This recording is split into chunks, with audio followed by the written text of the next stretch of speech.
విశాఖ పెందుర్తి మోంతా తుఫాను బాధితులకు ఆహార పొట్లాలు పంపిణీ చేసిన వైఎస్ఆర్ కాంగ్రెస్ పార్టీ రాష్ట్ర కార్యవర్గ సభ్యుడు శరగడం చిన్న అప్పలనాయుడు.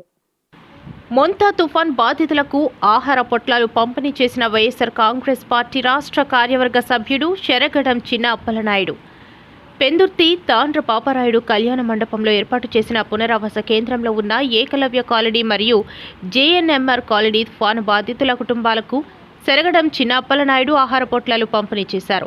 ఈ కార్యక్రమంలో ఆయన మీడియాతో మాట్లాడుతూ గత 3 రోజుల నుండి తుఫాను ప్రభావం వలన ప్రజలు తీవ్ర ఇబ్బందులు ఎదుర్కొంటున్నారని, గతంలో వచ్చిన హుదూద్ కరోనా సమయంలో అనేక సహాయక కార్యక్రమాలు చేపట్టారని ఆయన పేర్కొన్నారు.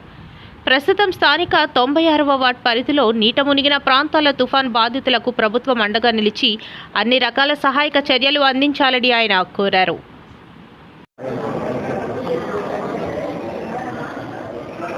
ఈ మోంతా తుఫాన్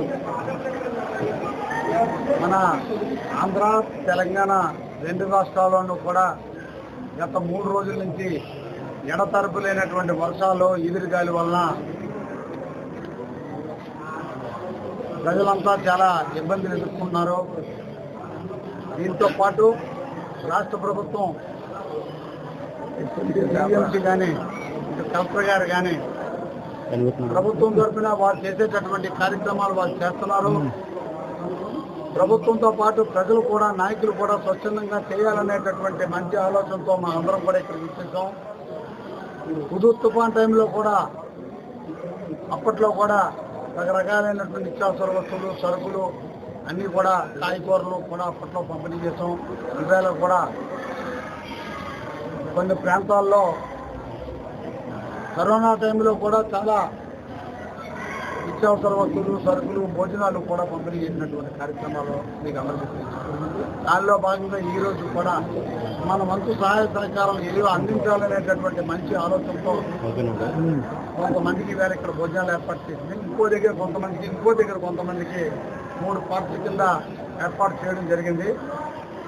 నెక్స్ట్ పార్ట్ కూడా అక్కడ వంటలు అవుతున్నాయి. త్వరలో 5-10 నిమిషాలు అది కూడా స్టార్ట్ చేద్దాం అవకాశం ఉంటే మీరు అందరూ ఎదురుగానే. ప్రభుత్వంతో పాటు మనం కూడా సహాయ సహకారాలను అందించాలి.